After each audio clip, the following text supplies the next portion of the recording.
I hope you had a great lunch. All right, I've totally missed my agenda, but I know who's coming up next. So, we got a great afternoon. We've got Senator Rick Scott from Florida is coming. We've got Congressman Chip Roy is coming. We've got General King is coming, the insurance commissioner in Georgia.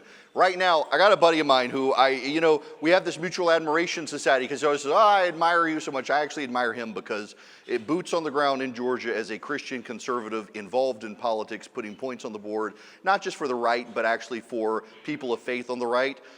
He's willing to be uncompromising, but also be loving with people he disagrees with. And he's developed this great level of respect in our state legislature and among elected officials in the state across the board, just because they know what he believes. He's not willing to compromise, but he's willing to not hate other people. And so also, we couldn't do this event. We've got a lot of sponsors who contribute money. What Frontline Policy contributes has been the manpower at registration and elsewhere to help us. Every year they've stepped forward and said, we will show up with our volunteers to help man the registration desk and do things like that, because we really couldn't do it with, I literally, just so you all understand, I have Charlie, Phillip, Candace, my assistant, and my board operator. That's it. Don't have a big team. And so with Cole, I've been able to pull off this conference every year because he has great people who work with him who are willing to commit their time to make this possible. And every year I like to get him up to try to refocus us on some of our priorities. So please give a warm welcome to my good friend Cole Muzio.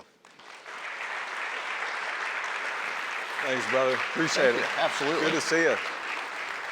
Also, you always wear fancier shoes than me. Well, what are these we're wearing? These are Jordans. You got to go with excellence. But I do need to congratulate you on a couple things. First, the mac and cheese out there, fire. And thank you for looking out for the culinary simpletons like me. So thank you for that. Secondly, you said I wasn't a hater, but I want to congratulate you on having a Southern Poverty Law Center recognized hate group leader on the stage with you. So thank you. I appreciate that. Listen, I'm on their list. You're on their list. We can be hated together. When the bad guys hate you, you're doing something right. But so it's funny you say that. So let's start there, because one of the issues that you guys have fought with Frontline is social conservative policy against the trans agenda in schools. You've supported the Tebow bill for homeschool kids being able to participate in public school activities. And you really are, like this past year, they tried to make a big scandal of the fact that you guys were pushing school choice legislation in Georgia. So I love it. The Southern Poverty Law Center, I didn't, record this as an in-kind contribution from them, but in their magazine that they did like this huge write-up on us as like this evil, group pulling the strings behind all levers of power. And they write that going against Frontline is like trying to fight a forest fire with a bucket of water.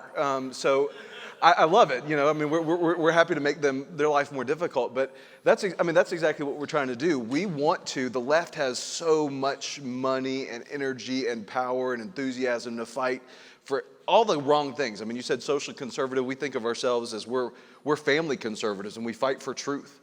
And so whether it's school choice, whether it's trying to make sure that boys are in boys' sports teams and in boys' bathrooms, and that we're not, totally erasing gender, which, by the way, Kamala Harris, whether she's a history-making candidate, she is the most anti-woman candidate that there's ever been running for president of the United States. And we have to make sure that we're protecting this world for our girls. So that's what we're doing. We are trying to make sure that we're building a force that the left has to fear. And we want to do so with principles. We want to do so with the love of Jesus Christ. We want to do so strategically. But what we're fighting for today is really, really important. And I've got to point out two special people in the audience. I have my two oldest sons. I've got 4 kids. My youngest 2 are at home, and for very obvious reasons if you met them. But my 2 oldest are here with me. My son Peyton is 10. My son Cade is 8. And if you've seen this random kid drop a stress squishy ball on the floor like 15 times, it's Cade. But I love those 2 boys, and they're here with me today. And that's why we're fighting. So your better half is home with the younger 2, I assume. Yeah, she's taking care of the younger 2. They inherited a little bit more of my wife's sin nature than my first 2 did. It's a joke. But my daughter Audrey in particular, look, I'm not as old as you might think I am based on my gray hair. My daughter Audrey really pushes every button, and she knows when to say, "I love you so much, Daddy," and then also knows when to say, "I'll never never love you. I'll never hug you. She's able to pull those strings when she wants to, and totally girls are works, too. absolutely manipulative. Yes, by the way, Philip, I think you're watching the live stream in the other room. Just note, Cole is younger than you and has more gray hair, so now you're safe. I don't know. Philip's pushing it now. I mean, he's He's going to come in here and get mad at us. Yeah, exactly. Yeah, you are taller.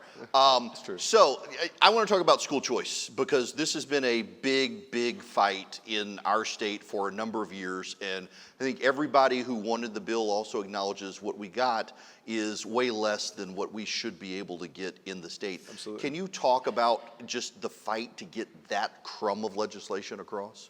Yeah, let me talk about the fight and then also kind of what's ahead. That was a massive battle, and you need to understand that we talk about Stacey Abrams a lot as a boogeyman, but we have majorities, Republican majorities in both the House and the Senate and every constitutional office. Obviously, the 2 United States senators are a whole separate conversation, but Stacey Abrams is not why good things don't happen in the state of Georgia. It's big business, it's big medicine, and it's big education. The education bureaucracy fights tooth and nail against school choice and against anything that reduces their power. I love that you had Ryan Walters here. He's fantastic. But they want to make sure that they're enshrining as much power in the education system as a whole, which erodes your power as a parent and erodes the power of the state and our ability to pass on our values. So that is the biggest obstacle. And what you see anytime that there is something that takes away their power, especially anytime something that school choice gets moving, is all these people that are paid by your tax dollars, the educrats, work your legislators, particularly in rural Georgia, to try to get them to oppose school choice because the education system is the largest employer across a lot of our state. So it becomes a huge battle to try to push back and try to make sure that we're winning those voters over, or legislators over. I will tell y'all, it was a lot of groups. You had AFP on here earlier. You had a number of other groups. We were proud to continue working with a strong coalition to try to make sure that we flipped 15 Republicans over the course of this last year to make sure that we passed school choice. It did pass by 1 vote, but here's the problem. It took a Herculean effort from a lot of groups, a lot of people. It took the governor weighing in. Governor Kemp deserves a tremendous amount of credit for stepping out and leaning in for school choice. But our school choice bill, when you heard Kevin Stitt yesterday talking about everything that Oklahoma gets, ours applies only to the kids in 25% failing school districts across our state. So if you're in a school district that's at 30%, it's struggling, your kids are not learning well, your kids are being indoctrinated, too bad. In 2026 in Georgia, we have statewide elections coming up. We have to make that a mandate for what we have our statewide candidates fight for. 2026 universal school choice has to be the central theme of our campaigns because that has to come to Georgia. Every kid deserves to have the option to go to the school that best fits their needs. That has to be what we fight for here in our state. It hasn't just been school choice, though. I mean, you guys have fought repeatedly, for example, just the Tebow legislation, which seems to be common sense to a lot of families with homeschool kids, but there really is just among Republicans, and I do think the common tie is oftentimes there are elected Republicans who have ties into the public school system, are just deeply opposed to integrating, for example, homeschool families into public school activities, even though their parents are still the taxpayers. Again, that's something that breaks the back of the education stranglehold that they have on your family. If you're able to say, look, you have the ability to homeschool and still have these same options that you're already paying for, it totally breaks the stranglehold that they have on our families. So across the board, we have to give more power to parents, whether that's public school boards and making sure that we're educating our kids well, whether it's making sure that kids aren't denied opportunities for sports teams and extracurricular activities simply because their parents chose to homeschool them. We've got to take advantage of every option because this is every issue that you talk about is a family issue. I mean, even McCormick, who just came from Pennsylvania, where that's going to be a razor-thin race, is talking about things in terms of the family. Inflation is about the family. The border is about the family.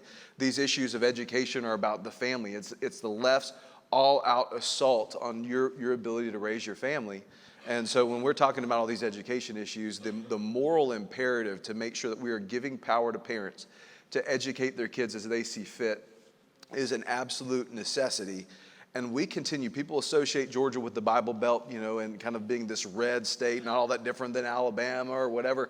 That notion, took a hit in 2020, obviously, but we are very different state. We have major big business interests here. We've got a lot of dynamics here that have made Georgia never fully turn that, tide from being a Democrat-controlled state to a fully conservative state.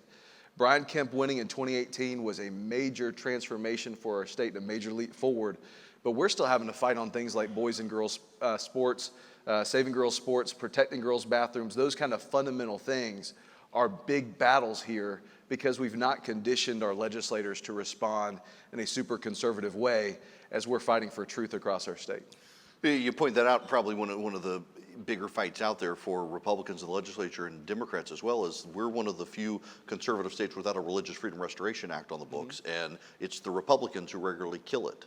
Yeah, I mean, sitting here in this room, listening to, two PCA guys up on the stage, you have less religious freedom than someone sitting in federal prison here in the state of Georgia.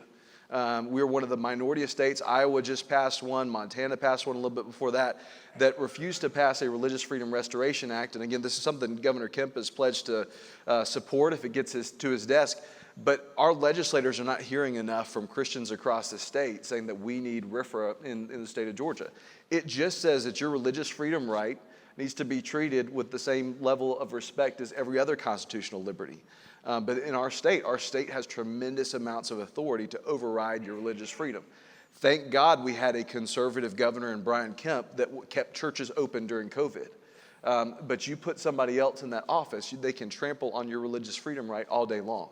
And so we've got to pass that. That needs to be something that happens. I mentioned 2026 as the campaign issue, as universal school choice.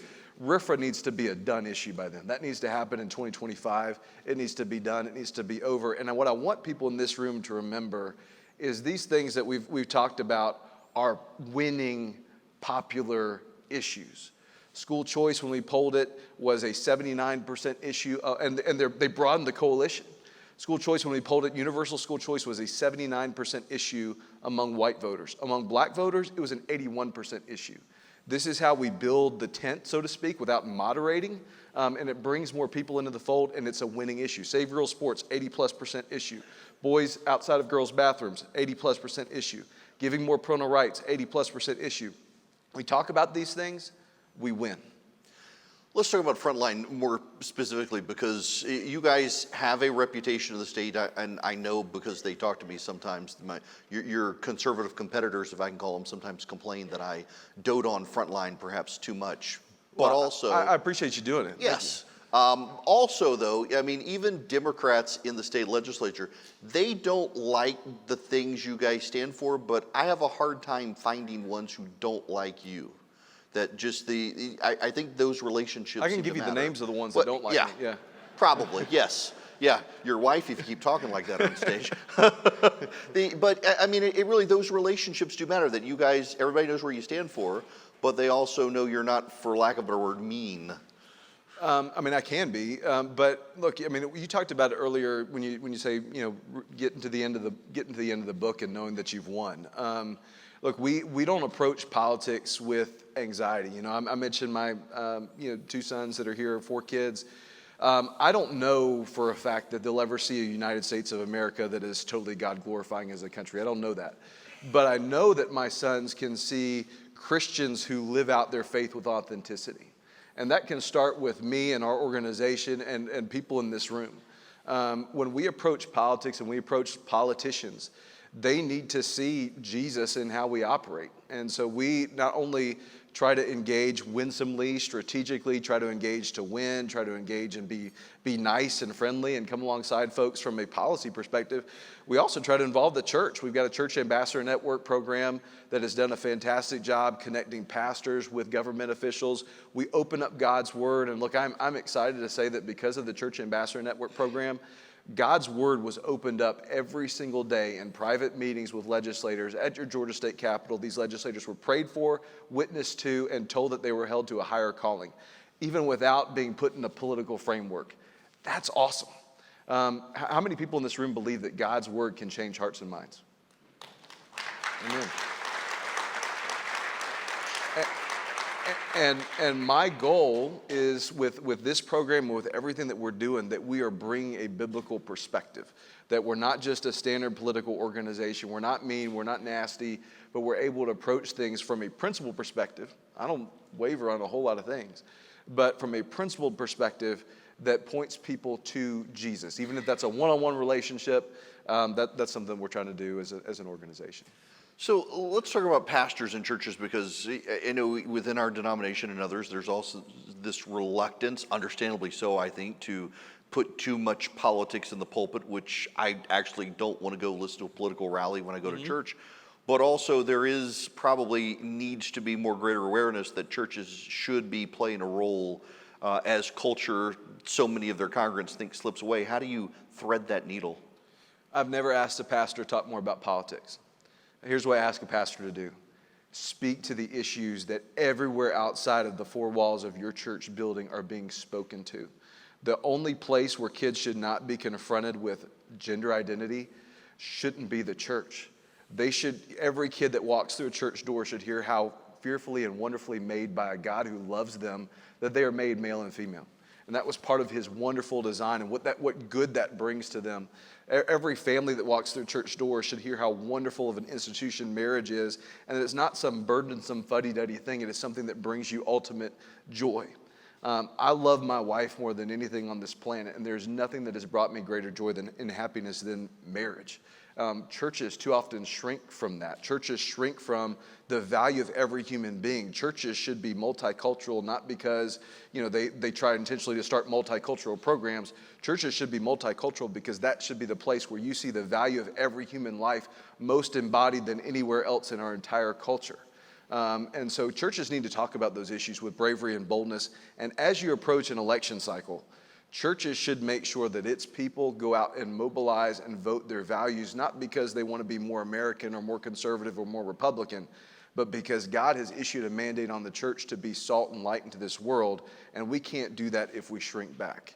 Thank you. A great way to love God and love our neighbor is to vote for God-honoring and neighbor-loving public policy. And that's one of the reasons people, this audience has flocked to your conference, is because this is not about a bunch of political noise. Like I've heard some, jokes because, frankly, Kamala is pretty easy to make fun of. But I've not heard a whole lot of really deeply personal attacks on Kamala Harris at the stage today. It's been about policy, because policy impacts people's lives. I won't lie to anybody in this room. I am not a fan of Donald Trump. But the proposals that Donald Trump is putting forward for this country so far surpass what Kamala Harris will actively do to this country, that there is a clear and distinct choice. And people need to make that choice not because of their partisan allegiance, but because they love God and they love their neighbor. And that's the mandate of the church. So as we try to engage pastors, we try to engage churches, it's on that basis. This is your kingdom mission. This is your kingdom calling. It's not separate for how God has created the church. It is a part of its mandate. And we try to separate those things out, politics and church mission, then it becomes muddied. When you make the church missions about going and being salt and light, that can be more impactful. So, yeah. I'll clap for you. Look, I'm clapping for you, Cole. I appreciate that. Any of these people that are insulting you for doting on me, take note. Yes. So what is engagement with Frontline like I know you guys have donors, you have engaged people in the payroll, but for average Georgian wants to get involved, what does that look like with Frontline? So we've got a number of events coming up where you can learn directly more about us. In fact, most of you probably have a handout with our event September 27th on one side, and then our conference coming up in January. I'm trying to actively negotiate with Erick. I promised him really good food, really good, a whole bunch of stuff. Well, you have mac and cheese. We will have mac and cheese, and we'll have you come make cinnamon rolls for everybody yes. too. So. But we've got a couple of events coming up where you can learn more about us.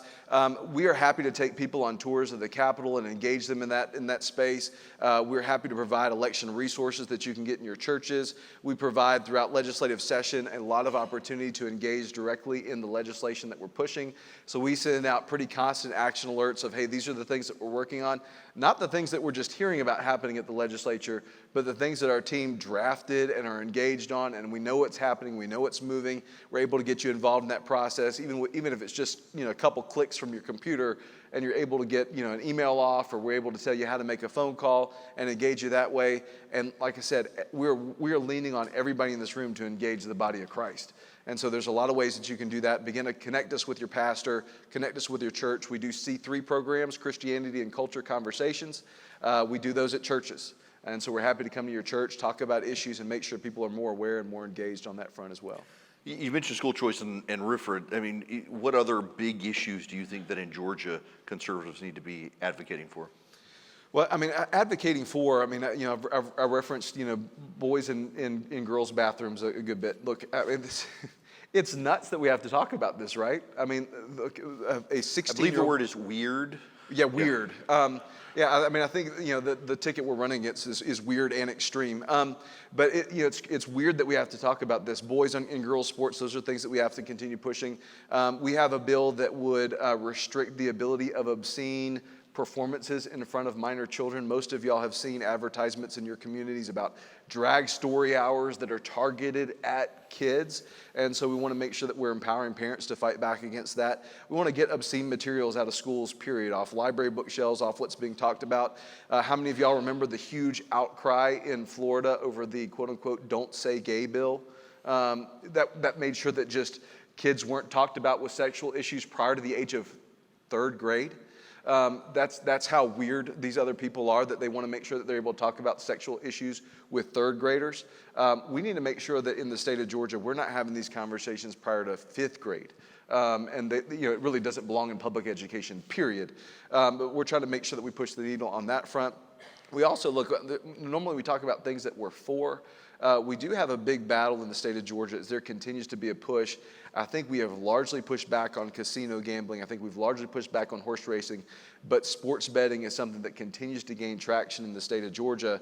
And as you talk about things, we have to look at things on what is happening on people's cell phones and what it's doing to mental health, whether it's pornography or even sports gambling. That continues to be something that's pushed very heavily. It has a ton of support in the legislature, although it is dwindling, and we need to make sure that we continue to fight back against that. So make sure your legislator, if you live in the state of Georgia, knows that sports betting is not something that is good for the state of Georgia, not only based on moral issues, but it costs our state extensively, and it increases crime. And I do think, look, we too often put things in boxes as far as right issues and left issues. Mental health is an American issue. It is a cultural crisis. And it is something that is spurned on and made worse by sports betting that happens on our cell phones. So that needs to be something that we push back against from folks here in this room. I got to tell you, you and I, we're friends. We have these private conversations, and I've been wobbly on the sports betting issue because I have so many friends who do it. Yeah.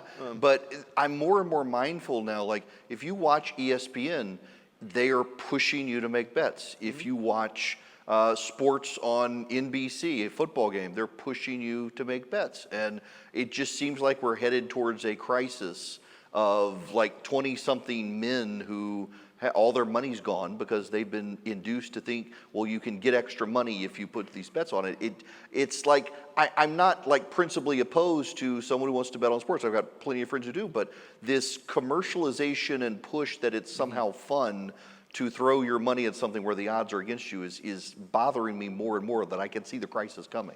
Yeah, look, the first thing that I did before I stepped on the stage with you is I placed my draft pick for my fantasy football league, and I hope I selected well.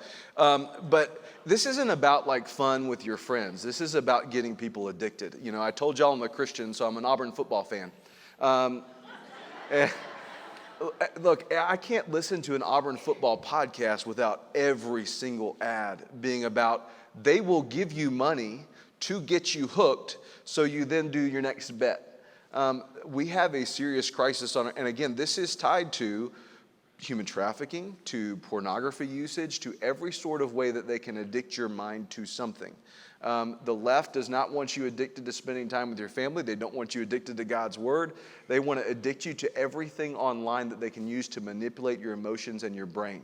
And so sports betting is a major threat. It's not just the moral issue of, hey, you can throw $100 at something if you want to. It is, hey, we are going after you to get you to be addicted, and it's to mess with your mind, and it's to totally rob your family of what you've earned. That's well said.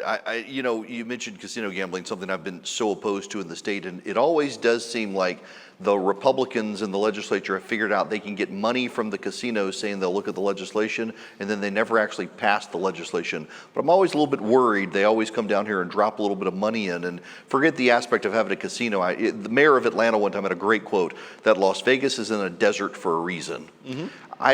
The way they've structured legislation in the state in the past, it would destroy local venues like the Fox Theater, local restaurateurs, because 60% of the money would have to come from entertainment and restaurants. So you'd be killing local businesses in the state to bring a casino in.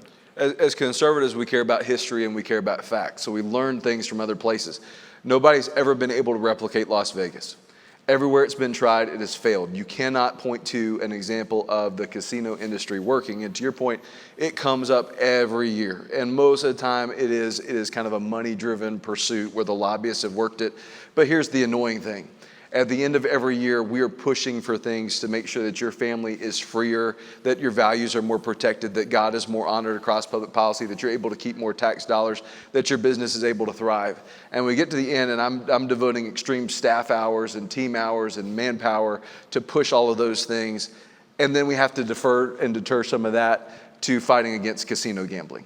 And so please, if you're a legislator that is watching this, just stop. We'll find ways to get you the money elsewhere, but stop pushing for this stuff because it becomes a total distraction.